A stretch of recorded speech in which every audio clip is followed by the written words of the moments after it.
good, y'all? Coach your boy Don back in the building with another video. And today we finna discuss what happened tonight, man, Wednesday night. We had a lot of games. We had, 10, 11 games going on, and a large majority of them were excellent games. We had great bump tonight. Great bump. If you don't know what bump means, it is great competition. You know what I'm saying? We had game winners. We had close games. We had large comebacks. We had blowouts. We had everything you could think of, and I'm here to recap it all. So if you enjoy content like this, hit the like button, subscribe, do all that good stuff, or leave a comment down below. Let me know what you think, because your opinion matters too. But other than that, we finna get straight into it, man. Let's go. All right, so the first game I want to talk about was my marquee matchup of the night, which is the Heat and the Nets. Now, the Heat and the Nets was a good game. I would say so. If I say so myself, it was a great game. It wasn't like top of the line, like out of here, just like excellent wire-to-wire finish. It was a solid game. It wasn't nothing too crazy, but it was an interesting matchup because you got the Heat, who the last time I was on camera talking about basketball, the Heat were they were up here, you know what I'm saying, and the Nets were kind of like in the middle right here. So it was an interesting matchup. Preview of the playoffs, probably more than likely, and the Heat pulled out the dub, man. They ended up winning by 13? Was it 96-83 or something of that nature? Really, what I took away from this game was more so from the Nets than the Heat, because like I said the last time we talked, the Heat play with the same intensity all the time.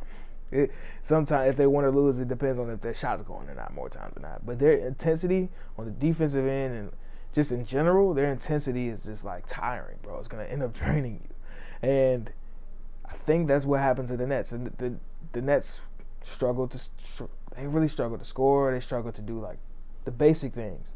They made a few runs to stay in the game and take the lead a few times, but other than that, the Heat were really just in control of this entire game.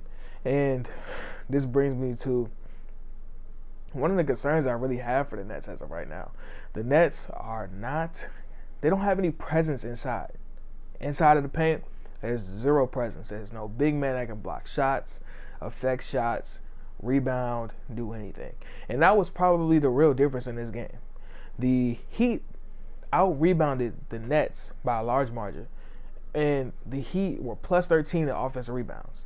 And they had like 25 second chance points, and that's why they won the game. It's not like they were hitting a ton of threes and doing a whole bunch of extra stuff, but every time it seemed like the Heat missed, they got a rebound and went back up and got a bucket. Got an and one. Dwayne Dedmon was eating on offensive glass. Jimmy Butler was eating on offensive glass.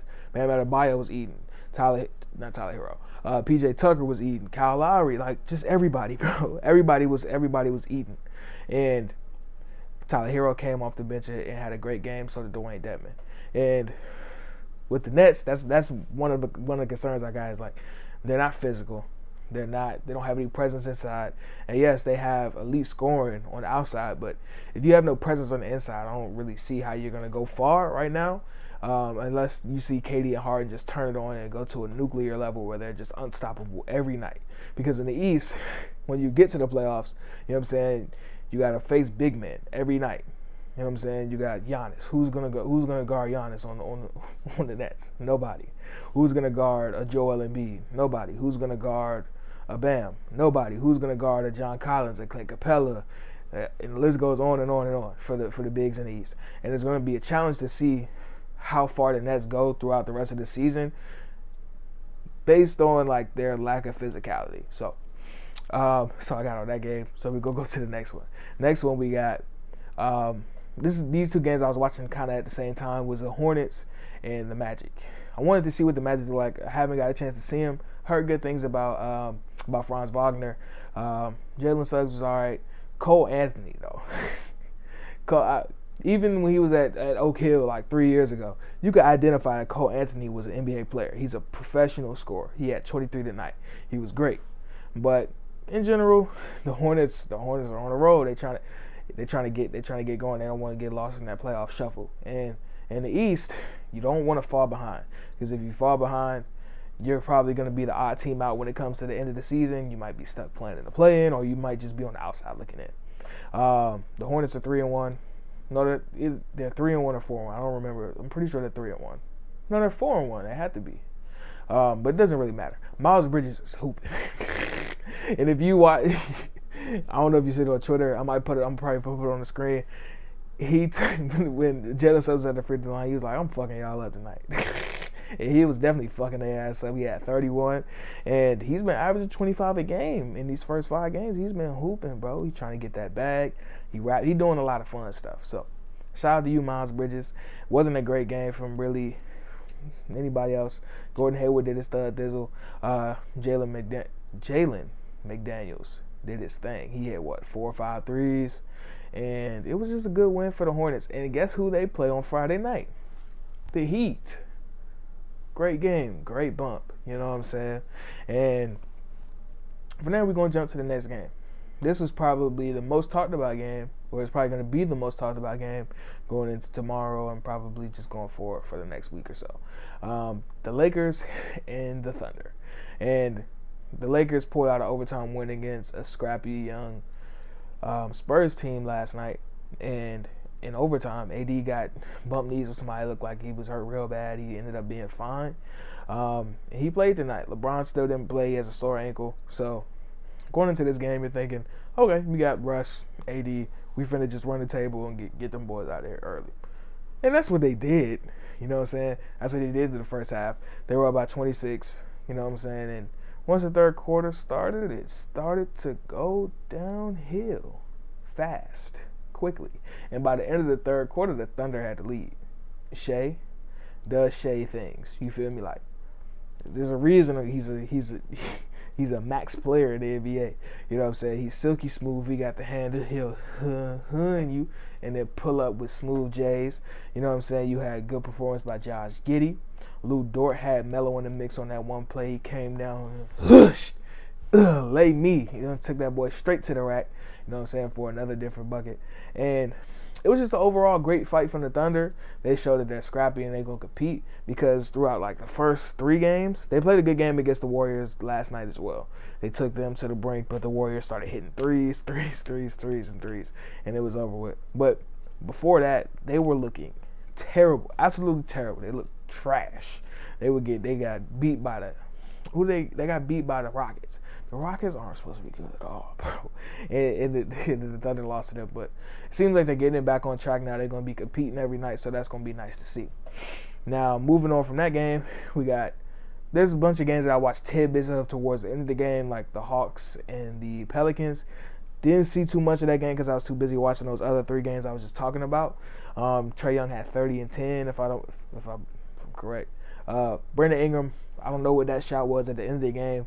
You had way more time to get a better look for somebody else. You had Herb Jones cutting. I know Herb Jones isn't a scorer, but he was wide open. But it's just one situation, so I'm not going to be too aggressive on you. Hawks. I see y'all.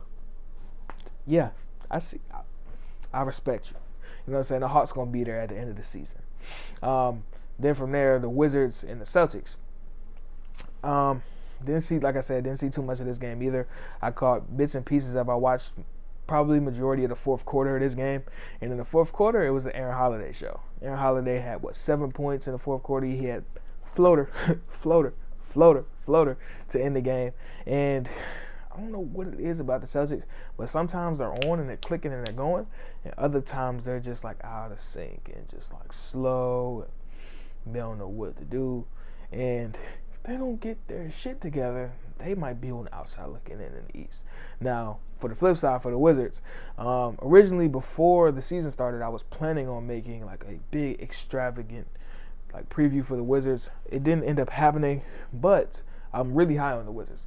The Wizards turned Russell Westbrook into a multitude of players that are really good and are going to continue to be really good for them. Montrezl Harrell had a big night tonight. He had 25 and 10 or 25 and 11 off the bench. Really talented guy. I don't know what happened last year with the Lakers, but really talented dude. Spencer Dinwiddie had 20. Bradley Beal had 17. It was just a team effort, like everybody chipping in. That's probably going to be the theme of the Wizards this year, and they're going to be a really fun team and a really good team in the East. Now, after that, you kind of transition into some of the later games. Some of the later games included the Grizzlies and the Trailblazers, which started off decently, but the Blazers actually played some defense, bro. They played defense, and they got the Grizzlies up out of there. By the time the third quarter was over, they were up by 20, and I was like, okay, cool. That game is over with. It's done for. And I was too busy watching that game, and I didn't see too much of the Kings and the Suns. I watched probably from the middle of the third quarter to the end of the game, and the Kings were in control for most of the game. The Kings are a really solid team. They're looking like they're learning how to win and learn how to get in the flow and everything like that. Davion Mitchell's been really good. De'Aaron Fox has been good. Tyrese Halliburton has been good. Harrison Barnes has been good. Rashawn Holmes has been good. They've been a solid team, man. And they pulled out the dub. They almost blew the game, though. They were up by like 10 with like a minute and a half. And with like 30 seconds left, they were tied. Like, what the fuck? And then it took for Harrison Barnes to hit a crazy leaning fadeaway three for them to win the game. But they pulled out the dub, man. You know what I'm saying? And salute to the Kings. And then finally, I don't know if this game is over yet. It should be over by now. But the Cavs took out the Clippers. The Cavaliers are a fun team. Evan Mobley is extremely fun. Darius Garland is fun. Colin Sexton is fun. That team is a fun team to watch, bro. If you haven't watched the Cavaliers game, you should tune into one because those three guys are worthy of your eyes. So that's pretty much all I got on the games for tonight. And there is one thing I want to touch back on about the Nets and everything like that. It's not strictly related to the Nets, but it's relative to the entire NBA. The foul situation, like the drawing of fouls and the baiting of fouls. It's been a big topic throughout the offseason, and it has had its effect already this season. James Harden hasn't been the same him because he hasn't been able to get to the line and get a flow and everything like that.